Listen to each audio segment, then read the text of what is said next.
The news day continues here on One News Now. I'm Denise Tan.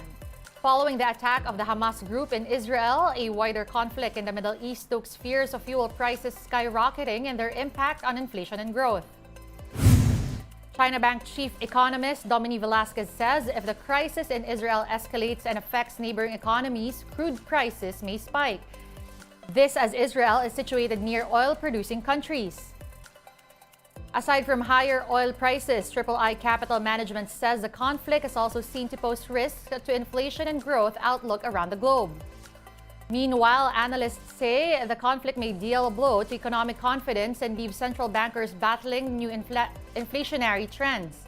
They add the effect of the conflict would depend on the intensity and duration. The war is also seen to add unpredictable forces to a global economy that was already slowing. Back in the Philippines, local pump prices are down by around 3 pesos per liter for both gasoline and kerosene. Diesel prices, on the other hand, are slashed by 2 pesos 45 centavos per liter.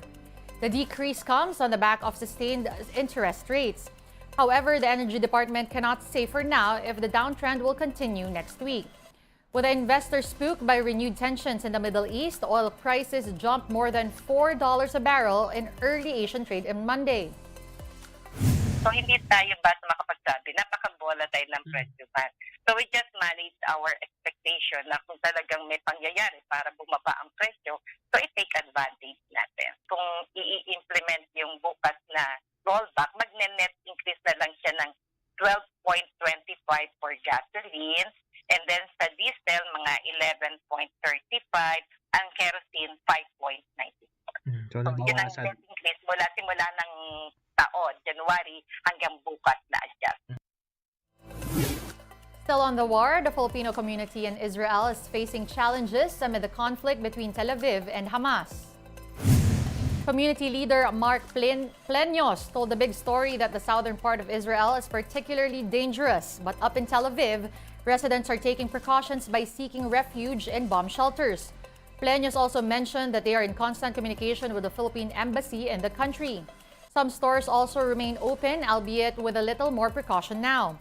Flights to Israel have also been canceled, but the airport is open to those who wish to repatriate.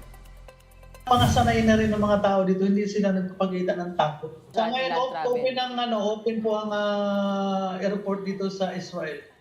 Yung mga papunta lang dito, pabalik dito, ang mga nagka-cancel. Yung may ilang nagka-cancel.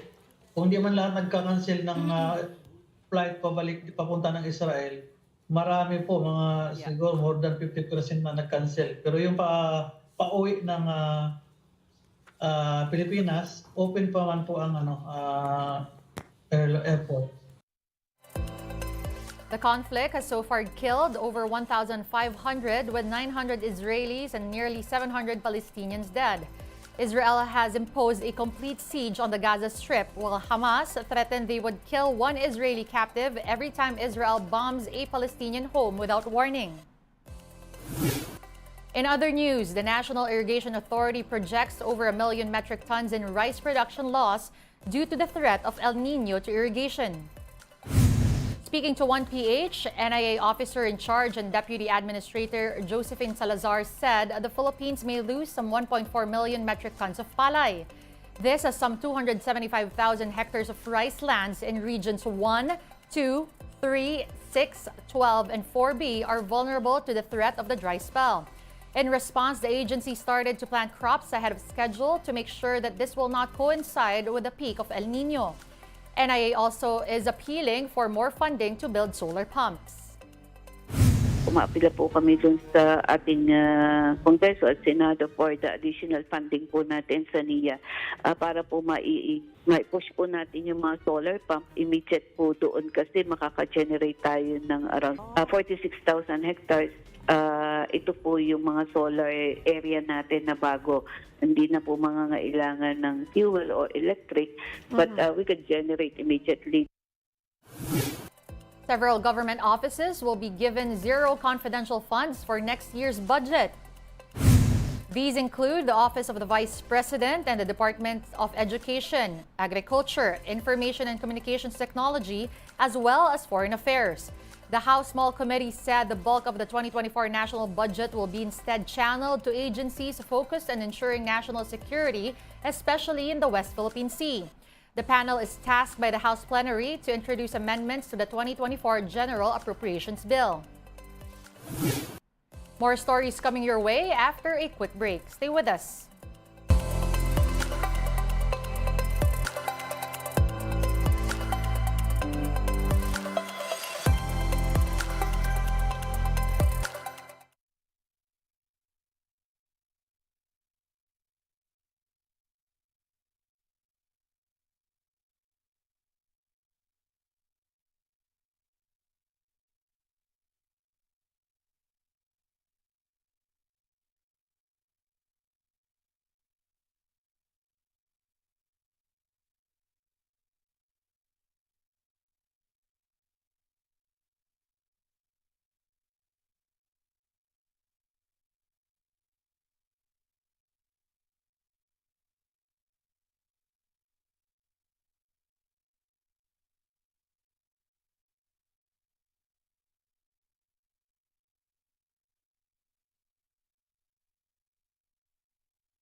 You're still watching One News Now. I'm Denise Tan.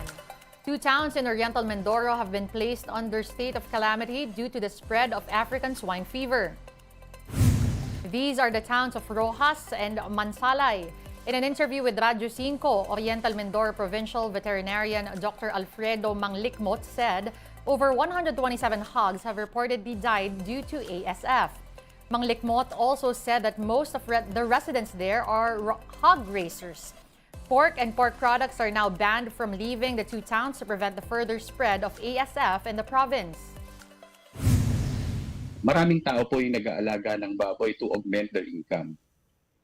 So, merong mga backyard, may mga commercial farms. Just to give you an idea, dun sa volume na nilalabas po dito sa Oriental Mindoro, sa Calapan Port, on the average, it's around mga 20,000 heads per month. no? Tapos Okay. Madami nga. meron din hong shipments going out to Aklan. Here now is a glance at today's other top stories. The Justice Department targets to release a resolution on the complaints faced by the Socorro Bayanihan Services Inc. by November. The group's leader, Senior Agila, along with other officials, were brought to the DOJ office for the preliminary investigation. The DOJ had earlier said it will file supplemental complaints due to the appearance of new testimonies and witnesses.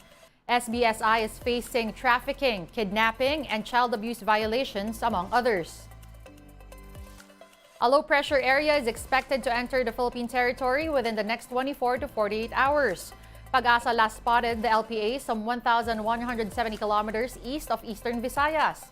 While there's a slim chance of it becoming a tropical cyclone, the LPA may approach or cross southern Luzon and Visayas in the coming days. The LPA's trough is bringing rains over Mindanao, Bicol, eastern and central Visayas. Metro Manila and the rest of the country may also experience rains due to localized thunderstorms.